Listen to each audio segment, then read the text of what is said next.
What's up, everybody? Welcome to Podcast Now. I'm Alex, and in this video, I want to do a quick little overview of the year that we've just had. I saw this post over on Twitter from Shinobi, who's always a good follow over there, and kind of just made me think a little bit. It's looking at games through the lens of reviews, which I'm not a gigantic fan of, but I just so happen to be a big fan of a lot of these games, and it got me thinking, like, yeah, it has been a phenomenal year. It's something that we'll talk about as this video goes. So let's look just at the picture, and he says 2025 been on such a great run, and you just see all the scores. It's a really pretty graphic. A lot of box covers I think are honestly very, very beautiful, and you get some very high games, right? I think it puts things, I guess, into perspective of these like review breakdowns. You kind of get to see, in this case, what's the highest reviewed game of the year, which is unbelievably Hades 2. When I say unbelievably, I mean kind of comes out of nowhere, because like it's been around. It is very good. I bought the early access, but then it's like it comes out fully. I think they announced the release date only like less than a month before the game came out, and it's in that way, right? It almost like comes from nowhere and it gets the highest score, even beating Expedition 33. Blueprints, of course, being one of these hidden gems that kind of came out of nowhere as well. I mean, again, that a lot of games that are hidden gems, they have been around for a while. I guess it's maybe hidden to certain people. Blueprints had been kind of known for a little bit. Well, I guess what I find nice about this list is, and we'll talk about a little bit more though, is like you can have like these tiers, right? You have like the low 90s and then even like the high 80s of Death Stranding, Monster Hunter, Kingdom Come, Sword of the Sea, Final Fantasy Tactics, Ghost of Yotei. You can keep going, right? You're still in the high 80s. Shinobi, Mario Kart, Silent Hill F, Metal Gear, those are all 86 or higher, right? And then it's not even to diminish games that are below like an 85, because again, like you have Alters, Ninja Gaiden, Doom, The Dark Ages, Borderlands 4. It really has been an incredible year. And so let's kind of move the conversation, I guess, in that department. Again, this is really looking at it through the lens of, well, what are reviewers, giving to games.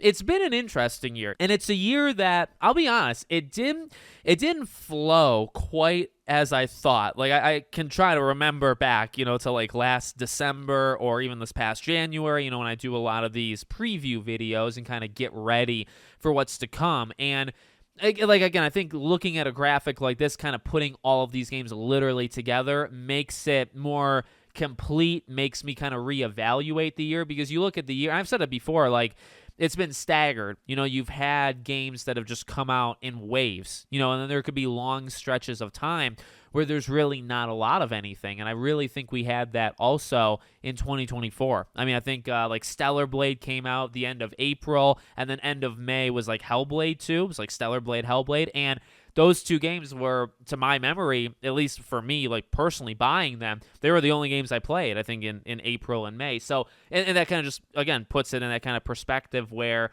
there's some dead months, there's some dead time. And I think when you're in that time, it can kind of make the year feel, not as big as it really was. But I mean, you look at it like this, right? And again, like a lot of these games have actually been very separated. I mean, some of them, no. Like, you look at like Metal Gear, Silent Hill F, Final Fantasy Tactics. I mean, I think those three are a good pair. Actually, throw in Hades and maybe even throw in Hollow Knight.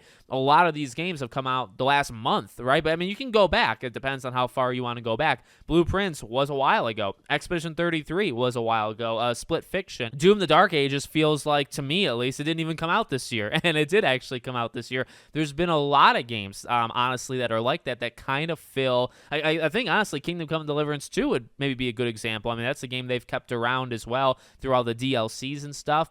And that was like the first or second big game of the year. So it almost feels like an eternity, but also feels, just it's been a long time. Sometimes you can forget that it even came out this year. And by the way, as people are even saying, like, he's leaving out, like, Trails in the Sky is a really big one. I think actually the review scores for Trails should fall in that top two lines there, of his chart. There's other games, and I think that's what excites me. I guess like Ghost of Yotei is there, but we haven't even got to play it yet, right? Battlefield 6 still has to come out. Little Nightmares 3, Dispatch.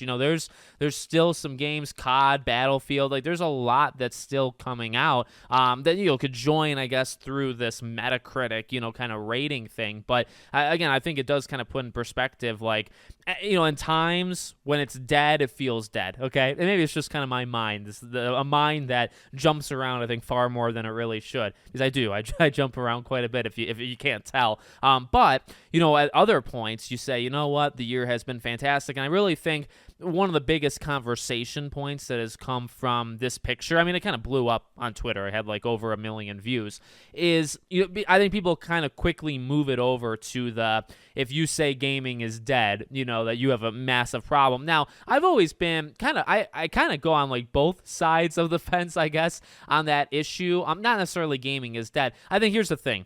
Gaming in some ways is at its absolute worst. And I mean, I don't want to lose that. I mean, this is kind of a video like celebrating the year, so I'm not going to make it all about the negatives, but I think it can kind of be, you can show this to somebody and you can make somebody very mad, maybe for like two different reasons, right? I mean, again, like gaming in some ways, it is at its absolute worst, okay? Like we have got to turn things, and by we, I mean, I guess companies and then we as consumers, I guess, have to kind of back up what we want with these people, right? In some ways, it's terrible. It's really, really bad. But, and I will side, and I do side pretty strongly with what I'm about to say. I've kind of always said this.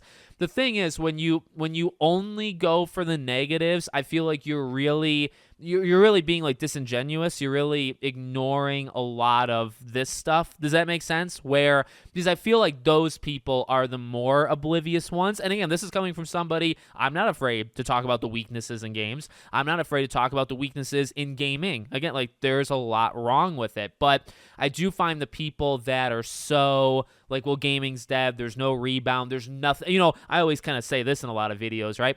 People that say that there's nothing out, there's no new games, no good new games that are coming out, I hate those people. I really, and I'll go that strong. I really, I don't know how many real people I hate in real life, but no, I mean, I really have a strong dislike for people who say that, because again, I think that is just so kind of down in the dumps that you're not able to look at this. And again, this is through numbers and it's not necessarily through opinions, but okay, you go through the list, like these are, many of them, phenomenal games. Like Monster Hunter has never been my jam, okay? So like I wouldn't give it an 88, but it's like, well, it's for different groups of people, right? Like Hades 2 is phenomenal. Expedition 33 is one of the best games, I think, of the generation. Blueprints is such a clever, I mean, you can go down the list, right? Split Fiction almost becomes kind of underrated at this point. Like not many people talk about it, even though that game's phenomenal. Donkey Kong got a lot of talk, right? But there's your like big Nintendo one. Sword of the Sea, man, that was like my third, fourth favorite game this year. You know what also is not on this list is Mafia: The Old Country. Mafia,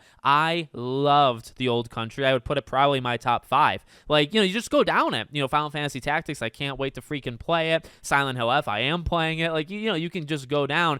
That's why I don't like these people, that say, again, they get too negative, because there is a lot wrong with the industry. I'm always pretty biased against live service stuff. I think there's a lot of stuff that's going in the wrong direction.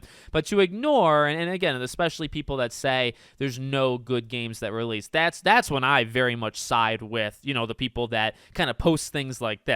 Now, I do think sometimes you can get so positive, you can almost become like toxically positive, where you never talk about the negatives. I do think there's people out there that do that, to be honest, and I'm not a huge fan of them either. But I think there's two kind of extremes. But the one extreme I think I dislike more than the other is probably the one that says like, oh, well, it's just all bad and there's no good. Because in reality, that is factually not true. I guess it's also factually not true to say, well, it's all good and you got nothing to complain about. There are toxically bad people there too, right? Where they say, hey, there's been 30 amazing games this year. Shut your mouth. You can't complain about nothing. No, you can complain. It's your money. It's your right. And they're also, it's not all sunshine and roses and stuff. There is some bad stuff. But I guess I kind of look at this a little bit more optimistically than maybe somebody else. It has been quite the year. And I know people talk about like, has this been one of the better years? I don't, it's tough because we're living in it. And granted,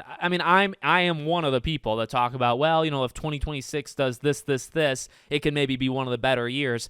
I don't like to call years, though, until kind of years later. I always talk about, I think, the run of 2009, and go look this up. I mean, I've done a lot of videos on this on Back to the Past, my third channel, but you look at the gaming release of 09, 10, and 11, that 3-year run. you're going to be blown away. If you were around for it, or honestly, if you weren't around for it, you just know of the games that came out then, go look at that list, though, because I feel like it's kind of unmatched. I do think 2025, like looking at it, seeing all these games, again, seeing that like Mafia isn't even included here, and Mafia is one of my favorites too, and we still have a couple games to go. That's the other thing. There's still maybe like 2 to 4 games that could join this list. Is this one of the better years? It's probably like an way above average year. Is it like one of the best years we've ever gotten? I don't know about that. I'd have to go look back. There has been some very bad years, that's for sure. Like weaker, just not. Maybe there's like 5 really big games, whereas this year maybe we had like 10 to 15 really big games, right? And really big, not like in sales. I mean like impact, like what they actually did. So yeah, I could talk about this all day. Obviously, I love games, but let me know what you guys think in the comments. Make sure, as always, you're subscribed to the channel, bell icon turned on, and I hope to see you all on the next one.